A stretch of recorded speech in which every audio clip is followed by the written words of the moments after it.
This is Tom Landry with Home with Tom Landry, and I'm here to give you the midsummer market update. So it is August right now, and we're seeing what I would call a very interesting market emerge. And both buyers and sellers have some positives, and we have some challenges emerging. For both sides of this, it can be, as I'm saying, a bit of a tricky time. Now, a lot of folks are asking questions on the seller side of things. There is a belief that maybe the interest rates have cooled the market. And the answer to that is absolutely. We are seeing a leveling off of the market and sort of a plateau. We're also seeing things where, and why it is further tricky for sellers is if you're in the market or you pay attention to real estate, you're seeing things potentially linger on the market, which we have not seen in the past 3.5 years. Think middle of COVID, beginning of COVID, when the market took off, right about until now. And price drops. So, number one, we've got additional inventory. We're seeing things linger on the market now, middle of the summer, right? And we're seeing things and sellers having to take price drops and again, chase those buyers down versus very little inventory, bidding wars, and significantly over asking prices. So if you're a seller out there, no, you have not missed it, but you've got to really be smart about who you choose to help you. Now, there are times when I would like to say to sellers where you could write for sale on a paper plate, stick it in the ground in front of your house, and have 5 or 6 offers. Now, was that ever the right thing to do? Absolutely not, right? No matter how good the market is, you deserve to make sure that you outpace the person who writes for sale on a paper plate and the person who lists with just anybody and everybody. You deserve to do better than them. And that could be 5,000 more, 10,000 more, 50,000 more. But it is always some delta of that when you go with the most accomplished agent in your area, right? So no matter the market, you deserve and you owe it to yourself, your heirs, your wallet, your next purchase, whatever that is, to choose somebody who's highly qualified and operating at the highest vibration of sales within your specific area for your specific property. So make sure you choose wisely. But especially now, right? In this tricky market, if you do not do it straight out of the gate as a seller at the right price, you're sort of dead in the water. Right? Let's just be honest about this. That's why we are seeing properties linger on the market, have to take price drops. And once you're on the market, and this may sound crazy to you, but once you're on the market for as little as 3 weeks, I mean, literally 3 weeks, the pendulum swings. It goes from you in this seller's market, right? This idea of buyers coming to you, pursuing you, feeling anxiety that they're going to be part of another bidding war. Again, this is that cadence that we've seen these last 3.5 years, to then, if you're on for 2.5, 3, 4 weeks especially, the buyer is saying, now, if I'm still interested, number one, they may not be because they may think something's wrong with the property.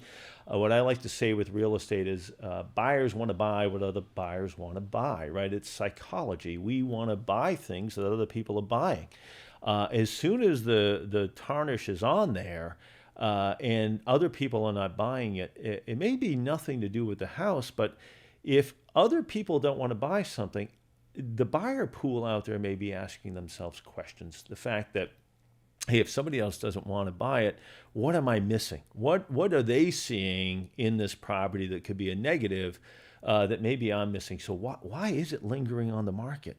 And therefore, that can just freeze a lot of them out from even making an offer.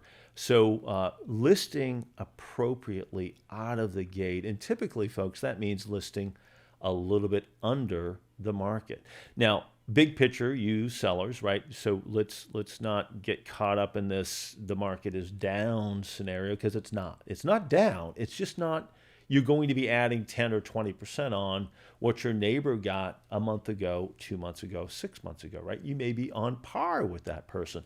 But keep in mind that on par is probably 50% more than what you could have received even 3 years ago prior to the race up that we saw, which was this exponential amount that we've seen out of COVID, right? So take, for example, I'll give you for example of this. Think of the entirety of, call it North Deering, right? So Portland, we've seen values go up as much as 30, 40, 50%. But that area in particular, right, if you think of areas like, let's just use Hope Avenue in Portland, a nice big colonial. A lot of these were built in the 90s back then. Beautiful houses, two-car garages, these things. The nicest of those would go for 450, 500, maybe $525,000 back in 2018, 19, in those ranges, right? So this is an ancient history. This is just a few years ago, pre-COVID. Flash forward to now, those homes are routinely selling for between 8 and a million, 8 and a million, million one, million two, right?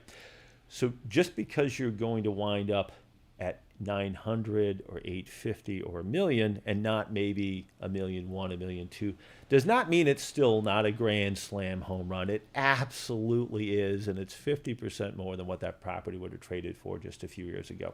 So reframe this in your head, that it is still a win. It's still a huge sale. It's just markets ebb and flow. Things ebb and flow, and we are at a time that things had to respond to the Federal Reserve's actions. It had to respond to that. Now, have we been insulated here in Portland and greater Portland along the coast? Absolutely. I think we're going to continue to be insulated with that because of our desirability, because of our prices continuing to be a little bit less than a lot of the folks who are coming from other markets that have higher prices. Think greater Boston, Brooklyn, DC, and much of the West Coast.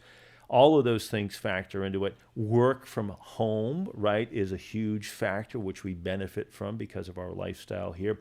And the other thing I want to touch base on, which is something that deserves its own podcast, is the first signs of climate migration. So we are absolutely seeing folks leaving Midwestern states, Western states, southern states due to climate change and moving more northern. Although anybody listening to this knows we've had a tremendously wet spring and the weather's been weird here, we have not had the smoke. We have not had the droughts within mega droughts. We have not had atmospheric rivers. Fill in the blanks. But I know from the people we work with as buyers and the developments I've done, we are selling to more and more people from the southern and western states that are just fed up with this. So although we are seeing a plateau, we're not seeing a crash, and that's a great thing. So that's sort of the introduction for sellers. Now, if we switch over to buyers in this midsummer market update, I do think it is a much better time to be a buyer. And this is not unpredicted from what I talked about before. Unlike the COVID years, if you will, where we saw the market sort of unaffected by seasonal sort of changes, where people in the summertime, a lot of times buyers get distracted. They start going to the beach and the mountains and all these wonderful things that we enjoy in Maine. However, now we are back to a much more usual cadence and rhythm of the real estate market, where it's super busy and tons of bidding wars in the spring and very little inventory. And then as people get distracted, and as I talk about in some of my previous podcasts, this idea of the official start of summer being July 4th. So given that period right there, a lot of folks, a lot of sellers say, hey, I'm not ready to list in the spring. And then we have this flood of activity coming the end of June and people listing properties, mixed with buyers checking out, maybe 20, 30, 50% of them sort of getting frustrated by missing out on the bidding wars again this year, and not paying attention to that, mixed with more inventory. So suddenly it can pivot right at that moment to being much more of a balanced market, if not in some areas a buyer's market. So buyers, congratulations. If you've waited, that's a good thing. Obviously, the Federal Reserve and interest rates have not been great. But we also see some dampening down of that and the potential for those to drop. Now, as I've shared in the past, I do think the fall and the winter are going to be prime time, because a lot of those sellers, as I shared with in the previous segment here in the last couple of minutes, didn't get the memo. They didn't get the memo that the prices have stabilized and in some ways dropped. And many times, as I've shared with sellers, and I've been through a bunch of these sort of downturns, you don't want to be incremental about your price drops. You begin to get and look desperate. It begins to have no impact. So if you're a buyer out there and you see somebody taking multiple price drops, it doesn't necessarily mean that they're logical at this time, because we're just coming off from this overheated seller's market. But eventually, unless they truly do not need to sell, they're going to have to get real. And when that pendulum swings, again, it could be as early as 3 weeks on the market, then it switches to you. You no longer have to swing for the fences. You no longer have to say, hey, it's listed for $300,000. I got to throw the kitchen sink at this. And that's what's been happening, right? You've said, hey, I'm going to forego inspections. I'm going to write them a letter. I'm going to let them rent back for 6 months for free. And oh, by the way, I got to go $120,000 over asking and bridge the gap. Even if it appraises at 300, I'm going to bridge the gap between where it appraises and this $420,000 I'm offering. You no longer have to do that. So part of my advice to you buyers right now is, unless you have to have that house, and that's great. Don't get me wrong. I have overpaid in my brain and logically, empirically looking at the data for certain things that I wanted, right? I want it. I can see myself there, whether that's my single family home that I want to live in, or a lake house, and that's not easily replicable, right? However, if you like it, but you don't have to have it, my advice to you right now is wait. Don't be a part of that bidding war. And a lot of times right now, we're still seeing sellers, and I still use it, this idea of what's called delayed acceptance, right? So I'll list things on a Monday, Tuesday, and then we have a call for offers. There's an open house that first Sunday, and all offers are due. We've all seen this. And if you as a buyer out there have not seen this, well, you're going to eventually, right? So part of it is don't do it. Unless, again, you have to. Or do it, but pay what you want to pay. Don't bid against some fictitious 5 other people. Now, you may not get the property, but it doesn't mean you should say, hey, I'm not even going to participate, right? So part of it is don't do it, find something else, or offer what you feel you would be willing to pay, versus always feeling like you have to swing for the moon. Now, as an agent who works with both buyers and sellers, I can tell you that, you're thinking about the seller hat, there's not always a bidding war, especially right now in a market where things aren't flying off the shelf, right? So we'll do that sometimes, and we'll have one offer. We'll have 2 offers. So it isn't like it was in the spring. It isn't like it was last year or the year before, where there's 10, 12, 15. We've even had 20 offers on properties. So still offer if you're compelled to offer, but don't forego everything. You may also look at, as a buyer, foregoing maybe inspections, because that can be a huge leg up. Oftentimes, sellers want predictability, that I'm not going to be left in a week or 2 holding the bag and then having to go back on the market. So I know if I have 1, 2, 3, 5 offers on a property, and let's just say they're within $10,000, $20,000 of each other, right? Oftentimes, that seller will go for somebody who's absolutely going to close, right? Maybe that person's putting down a little bit more money. They're putting down a little bit more earnest money. So if you think of a $300,000 to $500,000 deal, 1,000, 2,000, 3,000 is not as good as, say, putting down 10,000. Now, that earnest money comes back to you anyways as part of your deposit. But if somebody's putting down a little bit more, it sends a signal, number one, that they're better heeled, right? They have a little more money, and they're more serious about this, right? So it's a way to differentiate yourself. The other one, again, going back to inspections, is think about that. Think about maybe eliminating those. Now go into that with your eyes open. A lot of agents will never say that you should do that, because there's liability if we say that. However, it can win the deal. The other one would be to look at things that are a little bit of a project. Now, if we have this influx of folks from bigger markets, right, from away, that may have to work from home, and they maybe have the dog and the kids and the you fill in the blank, right? Well, they have the money and they have the lifestyle need to purchase something that is completely done, right? So if you are maybe from here, right, a mere mortal from this greater Portland area, and you want to compete with them, I do think purchasing something that needs a little bit of work. Now, this could be just dated versus open heart surgery and a whole bunch of restoration work, but that is one way to differentiate yourself. A lot of folks from away, for very good reason, don't want to take on that project house and can't take it on, but they have the additional money to pay more for the thing that is done. So the home that's turnkey, the home that's perfect, those are the ones, and of course that's priced reasonably. Those are the ones that garner usually still the multiple offers, and you're competing with people. If you swim against the stream and buy the thing that's dated, maybe has good bones, needs a little bit of that sweat equity, you have the best chance of getting something maybe that's not in a multiple offer situation. And, well, you potentially have a project house that you can work on and provide instant equity to yourself. So it's a win-win in those regards. So as we approach the fall, clearly we have an opportunity right now.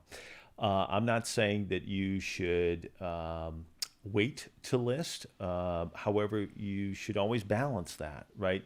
You did not miss the market if you're a seller. But if you were going to get on the market, again, there was this balance with working on the property and getting it ready, because you can never make a first impression.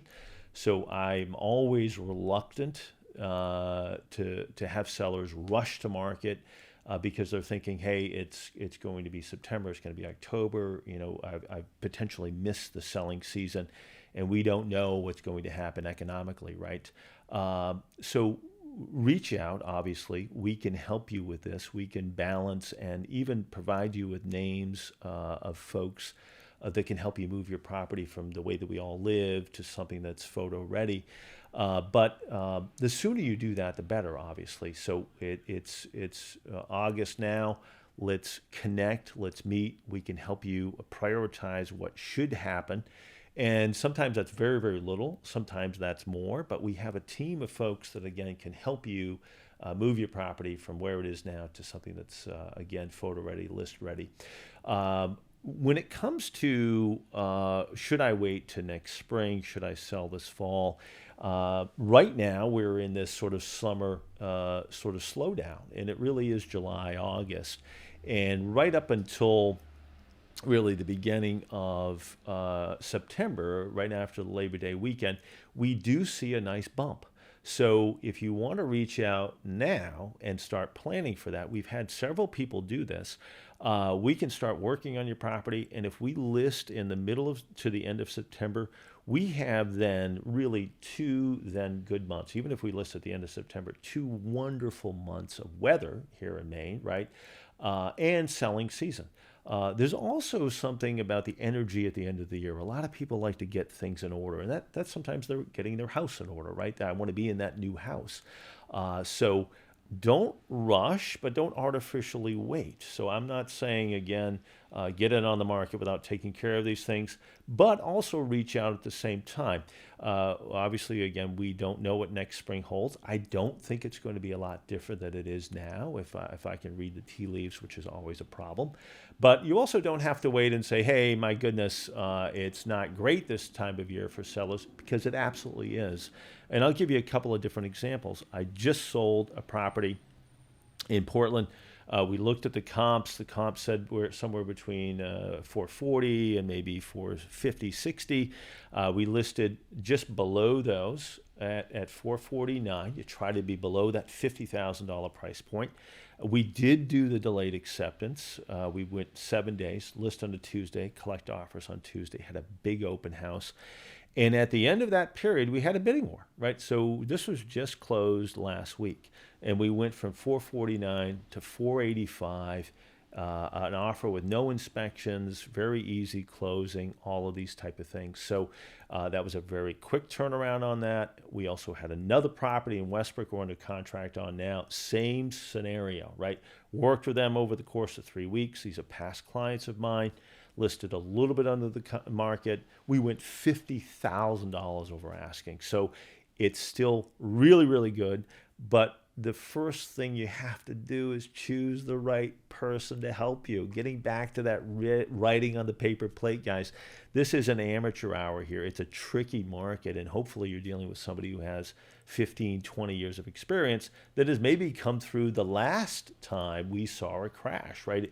This is very, very reminiscent of 2004, 5, 6, 7, prior to the 2008 crash. So we're taking some of those battle wounds and those lessons that I learned back then and bringing them to bear for sellers in this tricky market. Now, on the buy side, same thing, folks. You need to have somebody who is willing to show you a bunch of properties, is not worried about the paycheck, right?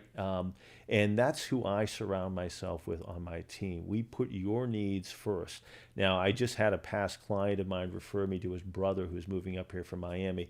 We probably looked at 15 different properties over the course of 2 weeks. We paused. We offered on some of those. They went on summer vacation. We came back and we probably looked at 30 more. And literally, the range was from Berwick to Brunswick, all through there, in prices from probably $400 to over $1 million. So it was a wide net. They knew Maine, but they weren't exactly sure where they wanted to be. And we were able to dive into these comps. We were able to analyze them and help them, and with zero pressure, to the point where they were able to find something eventually, negotiate a significant price reduction to the tune of $50,000 off a property, which was fantastic. And that was great. That was awesome. And we were able to do inspections. So you need to surround yourself with a team that puts your needs ahead of their own and provides you with really sound advice. So I think that's our team. We'd love to work with you. We represent people all throughout the state of Maine, but especially in greater Portland and coastal southern Maine. And certainly reach out. You have our information. You can find it on Home with Tom Landry, but also on benchmarkmaine.com.